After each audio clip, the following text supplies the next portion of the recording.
If you could grow a nose in a jar, would you do it? If you could grow yourself a new heart inside a sheep, would that be right? If you could modify your DNA to allow you to grow back lost limbs, would that be going too far? So far in this series, we've dined on super-sized cows, met rabbits that glow in the dark. Oh, yes. And come face to face with featherless chickens. But this week, we discover how we are creating new animals and plants that could save our lives. This is not tomorrow's world. It's happening now. If all the creatures created by science were gathered together on one farm, then this is what it would look like. The farm is imaginary, but all the plants and animals you are about to see are real. Welcome to our animal farm.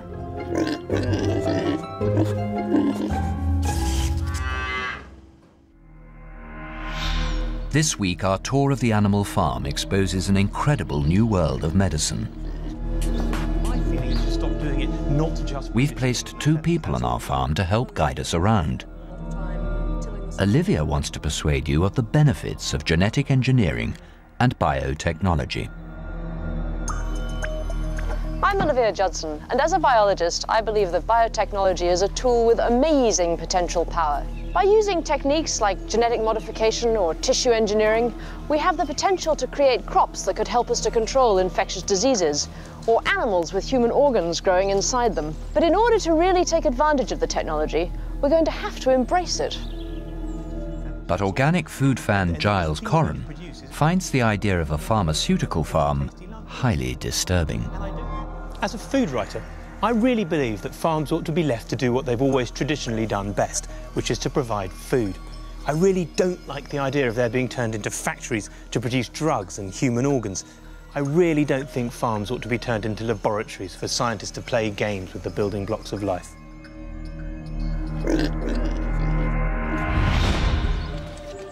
Olivia Judson is an expert in natural selection and evolution. But she is now going to step into an extraordinary new world. A world where scientists have taken control and turned nature upside down. Inside this barn is a herd of cows that evolution could never have produced. What a sight! Every animal here is a clone. They're all genetic copies of just 2 original cows created in the lab. They were created by genetic engineering in the hope of saving human life. Hey! These calves are the brainchild of geneticist Professor Jim Roble. He's built them from the ground up to help cure some of the most dangerous diseases on the planet. So what is she? What makes her special? Well, this is a calf that has a series of gene knockouts, and she also carries the human microchromosome that has the human antibody genes. So she can make human antibodies in her blood? Yes. Antibodies are produced by our bodies to fight disease. They can destroy lethal infections like SARS and poisons like botulism. But no one has found a way to mass produce them until now. Dr. Roble's calves are worth up to $500,000 each. They have human DNA inside them. Their future is to be milked for their blood. This is the world's first antibody extraction parlor. For 2 hours every week or so, these precious cows are connected to pumps that filter their blood and extract human antibodies. Making antibodies of this sort on a large scale has long been a dream of medical science. They could be used to fight diseases like anthrax, or Ebola, for which there is no known cure. If we want to make antibodies to treat a specific disease, what we'd really like to do is to inoculate you over and over again so that you develop a very high titer of antibody against that agent. But we can't do that. We can't treat people that way. So if we wanted to make antibodies against anthrax, we can't, because we can't go around infecting people with anthrax. That's correct, yes. So instead of humans, Dr. Robles decided to use cows to create his antibodies. Long-lived, and with 8 times our blood supply, he wants to turn them into reliable, high-volume antibody production lines. The ultimate goal is to, say, take anthrax, Yes.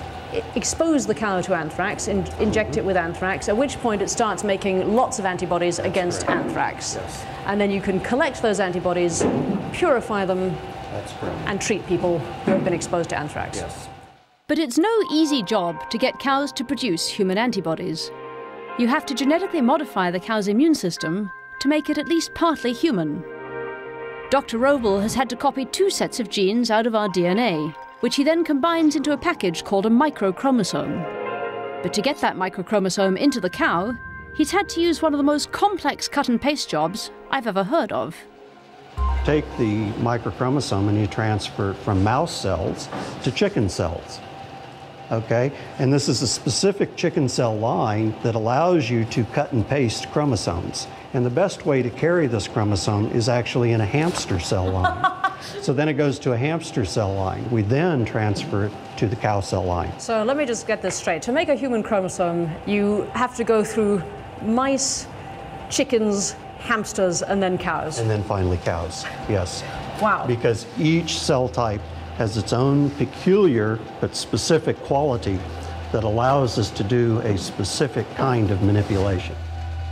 And this means that they will make human antibodies in their blood. That's correct. Dr. Roble's cows could be as important as the discovery of vaccination or antibiotics. They could be used to defeat diseases that no antibiotic can cure, maybe even cancers. They could be an entirely new weapon in our fight against disease. And how much can you take from a cow before it starts to feel uncomfortable?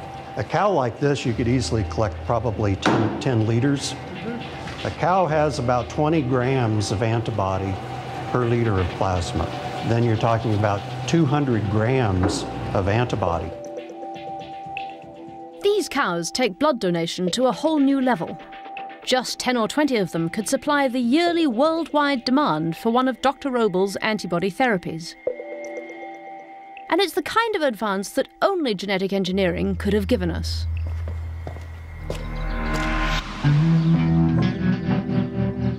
But for foodie Giles Corran, turning farms into pharmacies just shouldn't be on the menu. It's just a shame. A cow was always where you got lovely things, like milk and butter, cream, a nice juicy rump steak. It just seems a bit grim to be using them to fill prescriptions. The blood bank cows are just the first stop on our tour of the farm's pharmaceutical wonders. We're now sending Giles down to meet the tissue engineers. This is where they're busy growing bits of human bodies.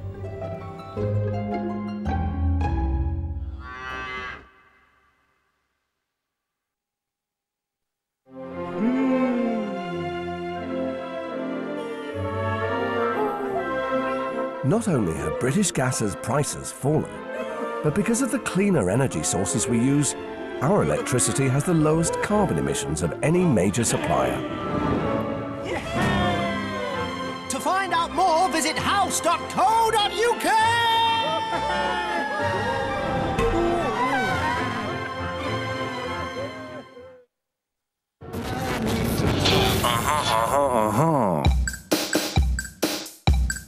Blah, blah, blah.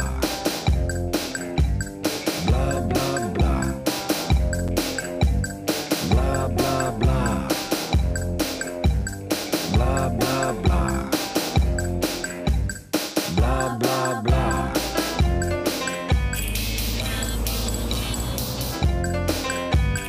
Blah, blah, blah. Blah, blah, blah.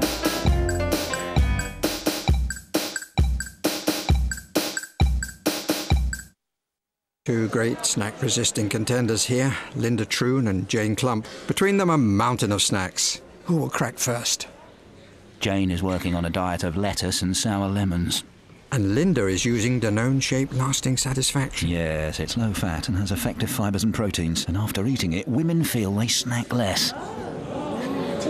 Original Jane is cracking. Linda takes the title. The known shape lasting satisfaction. It satisfies and it lasts. Hello, Steve. This is yourself. Calling yourself. Don't forget to talk to Jeff at work tomorrow about that Woolwich tracker mortgage. I reckon it can track just above the Bank of England base rate for the life of the mortgage. Not so much mortgages as leskages. Anyway, Maddie's out with the old duffers tonight. This was a candlelit curry for one. In fact, ignore all this. I'm actually now home with you. A market-leading lifetime tracker mortgage from Barclays. Now there's a thought. If your house has a major fire or flood, Norwich Union Direct will temporarily rehouse you and even your pets. And if you join us, we guarantee to beat your buildings and contents renewal premium or give you £60 cash back. Contact us and see how we can make you happy. Ladies and gentlemen. The thing about writing a best man speech, get it right, you're a hero. Get it wrong, you're a dead man. There must be websites that you can rip witty anecdotes from. Only BT Total Broadband includes Wi-Fi minutes, which give you wireless access when you're out, as well as at home. So you can now take your broadband with you. But apparently you can hear them in Nairobi! Look at his face! Get a more complete broadband experience from £9.95 a month for the first 6 months. Morning. Morning. Excuse me! Where's Mildred going? Car insurance. She's going to their internet cafe to get Swift covered. Swift covered? Well, tea breaks over in a few minutes. With swiftcover.com, you could get a car insurance quote in less than 60 seconds. Swift cover by name, Swift cover by nature, eh? And you could save up to £346. Now I know why the chicken crossed the road. For a swift way to save on car insurance, go to swiftcover.com.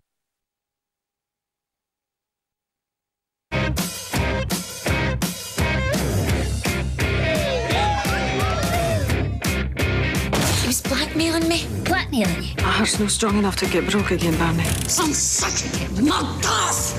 A new drama by Irving Welsh and Dean Kavanagh. Wedding Bells, Thursday at 10 on 4.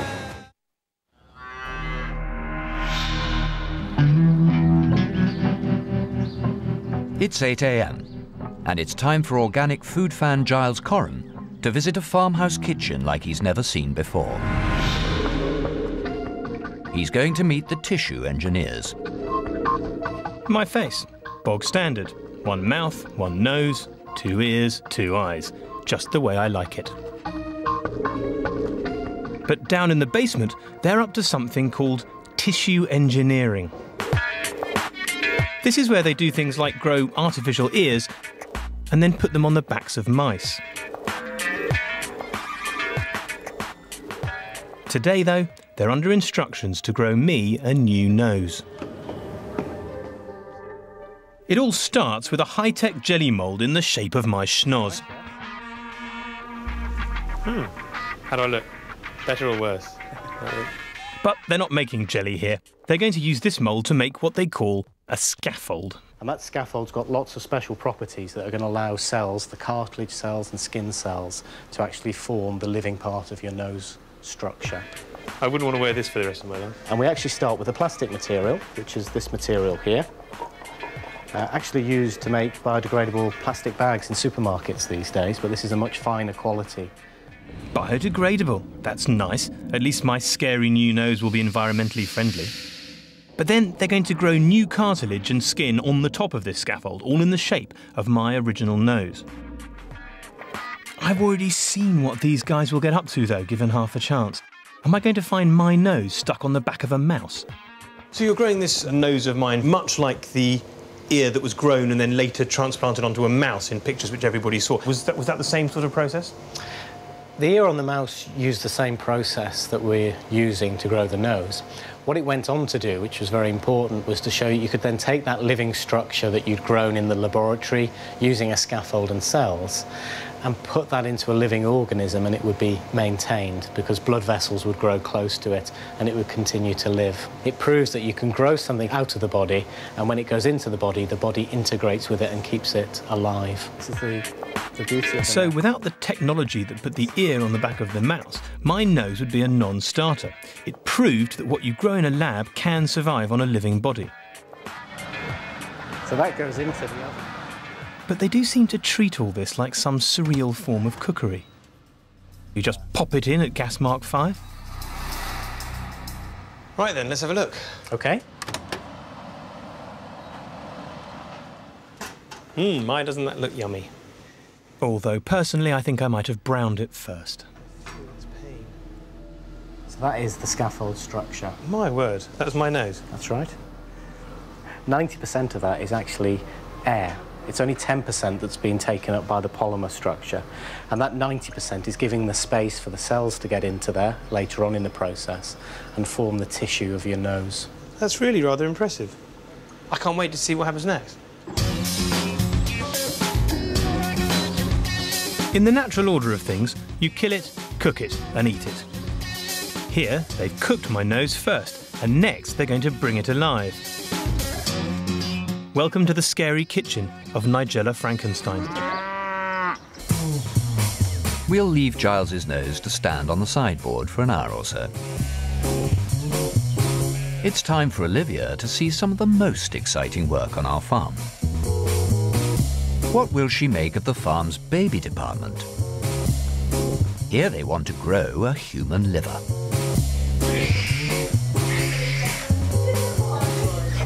It's a boy.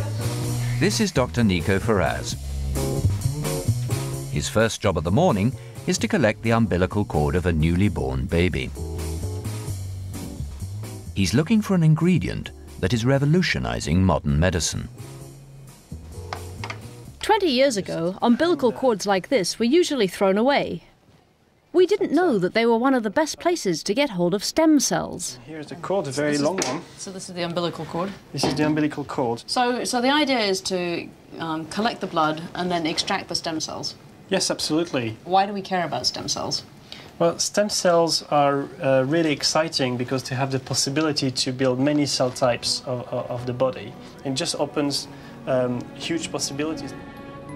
So what are stem cells? They are all originally made from stem cells. As we grow in the womb, these stem cells develop into the tissues that make up every part of our body: bones, muscles, brain, skin. The point about stem cells, the reason everyone is so excited about them, is that they have the power to become any part of the body. Stem cell therapies are already saving lives on the farm. Olivia's now going to visit one of the farm's resident humans, baby Ross. What sort of future would he have been facing? He wouldn't have had a future, basically. He just wouldn't. Basically, SCID babies don't live past a year old. SCID stands for Severe Combined Immune Deficiency. Ross's body couldn't produce a particular type of cell called a T cell that helps the body fight off even the smallest infections.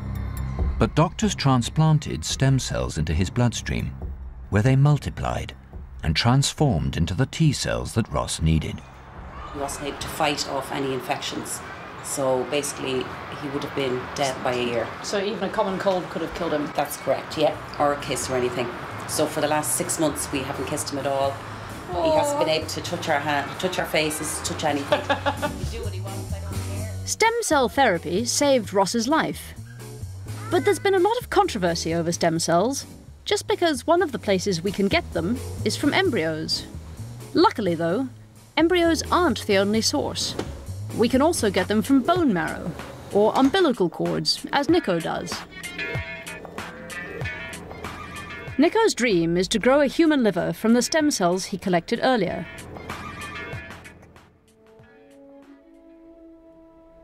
Growing a human organ from scratch?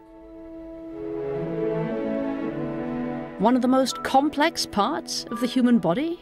I wonder how he's getting on. So you want to make a little piece of liver tissue that can actually work as a liver? Absolutely. In the long term, we can envisage maybe creating enough liver tissue to assist a patient with a liver disease or liver toxic crisis.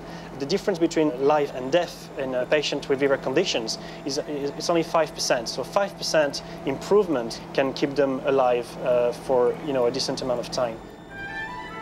It looks like step 1 to growing your own liver is to crack out something Nico calls an anti-gravity machine. So this unassuming package is the bioreactor. That's right. This is the anti-gravity machine. That's correct. Impressive, isn't it? The bioreactor was designed by NASA to reproduce the effects of being in space. It reduces gravity, allowing stem cells to grow in all 3 dimensions. A bioreactor is actually mimicking microgravity. When you create tissue in 3 dimensions, you get a lot of forces and physical stress on the cells that you are actually building in 3D. So this machine suppresses those nasty effects on the cells and enable us to grow liver tissue in 3D from cord blood stem cell.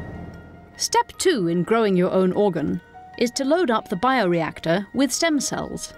Now Nico's got to cajole them into deciding that they want to become liver.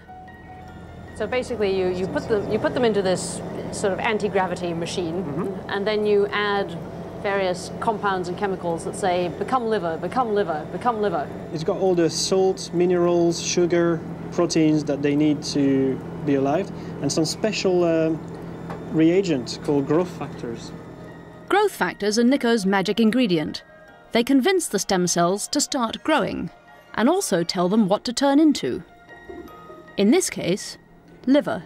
So this is kind of stem cell medicine. Stem cell medicine. Stem cell soup to make them grow.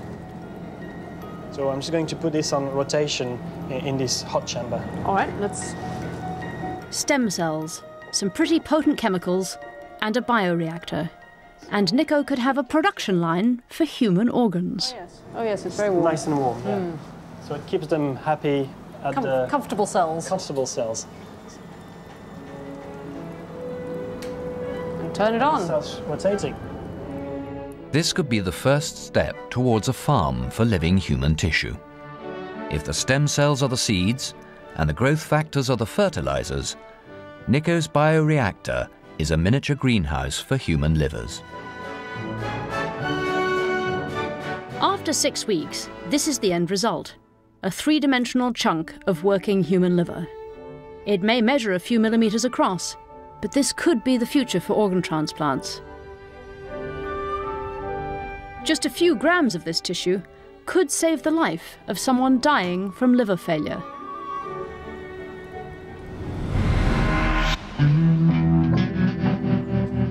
We haven't finished with the organ farmers yet, but we need to get back to the nose kitchen, where Kevin, the tissue engineer, is firing up a pressure cooker, the likes of which you've never seen before. So far, all Kevin's done is bake a nose-shaped scaffold, but now it's time to start cranking up the serious technology. Kevin's going to show me how to make my nose come alive. Right. This is what? This is an extraordinary piece of equipment. This is exactly like I imagine that science laboratories ought to be. Yes. You just whack the nose in there, turn it on, and it creates. Exactly, yeah. It's actually a controlled chemical reaction that's going to make this into a scaffold that attracts the cells to it.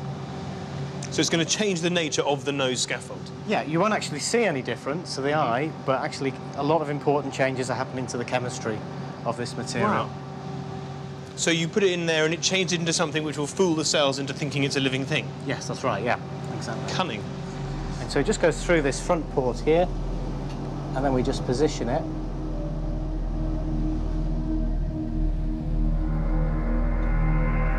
Frankenstein brought his gnarly old monster to life using a lightning conductor. Just imagine what he could have done with one of these.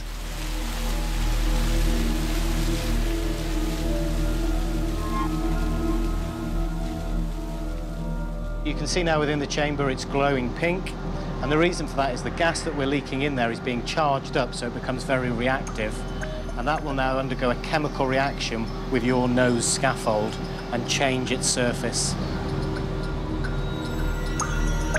Kevin's cooker is turning Giles's nose into a magnet for living tissue.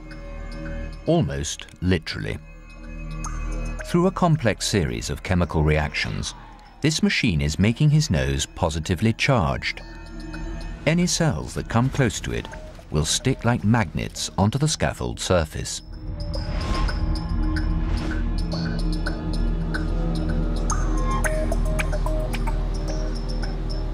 OK, well, the time's up now, and the chemistry of the system will have been changed, so I can now take the nose out for you.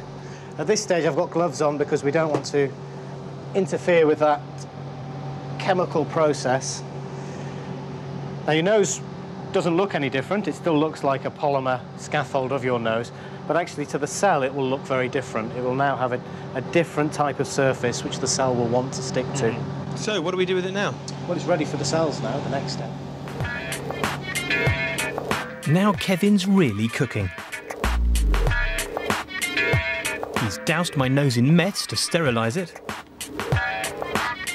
given it a quick wash, and then it gets its growth factors, the primers for life. It's basically got all of the salts and some of the nutrients that your cells need to form the tissue.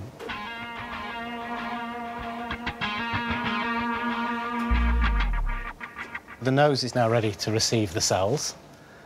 But it's quite rough still, the nose. I mean, is it going to make a rough flesh nose, or is it going to be smooth like mine? Over a period of time, the polymer structure, which is causing it to be rough, degrades away. It's deliberately rough at the moment because that's giving it the pores that you need to actually allow the cells to get in there. So what I'm going to do now, I'm just going to put this pipette onto here, and I'm going to now collect some of the cells, probably around about 10 million for a nose of your size. How many for a nose of Charles de Gaulle's size? Many more millions? Many more millions. So now Kevin's basting my nose with a pink potion of countless living cells. But he didn't get the cells from me, so if they're not my cells, is it really my nose? And if not, then whose nose is it? There's now millions of human flesh cells around the scaffold of my nose. Yeah, and from the earlier process where we changed the surface chemistry of it, they should now be finding that an attractive surface to stick to. And who wouldn't find it attractive? It's the Giles Corran nose scaffold. If I were a living cell, I can't think of anything I'd rather cling to. Having learnt to grow organs in Petri dishes and bioreactors, some of our scientists wondered if they could take all this out of the lab and into the farmyard. What if we could grow human parts inside animals? Olivia thinks this is an intriguing idea. By breaking down the barrier between humans and animals, biotechnology could change the role of the farm animal from simply providing us with food to providing us with human parts. Next, Olivia's going to meet the sheep that's just a little bit human. Oh my God, it's enormous.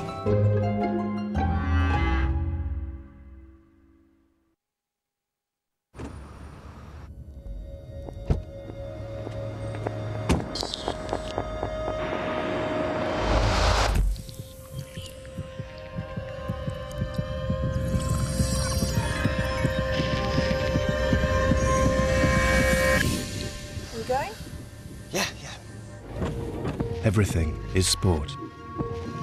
The new Megane Sport range, including the F1-inspired Renault Sport 230. You just call out my name.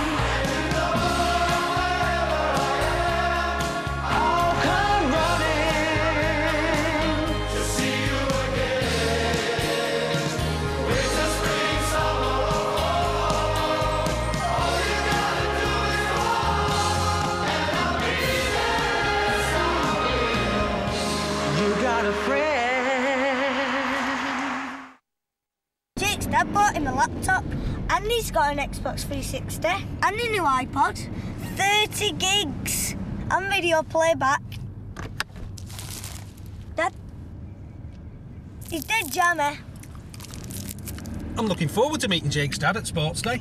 Oh, he won't be there. He never is. He's more of a virtual dad.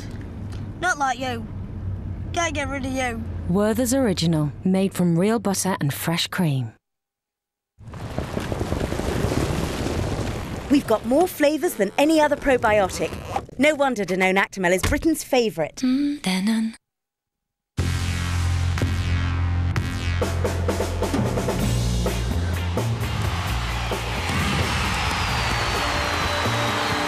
Big train.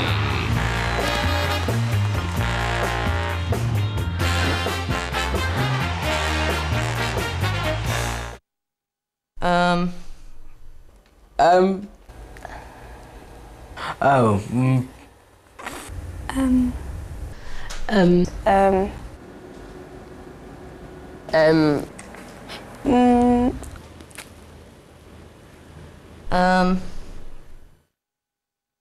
Well, have you ever tasted weed for whom your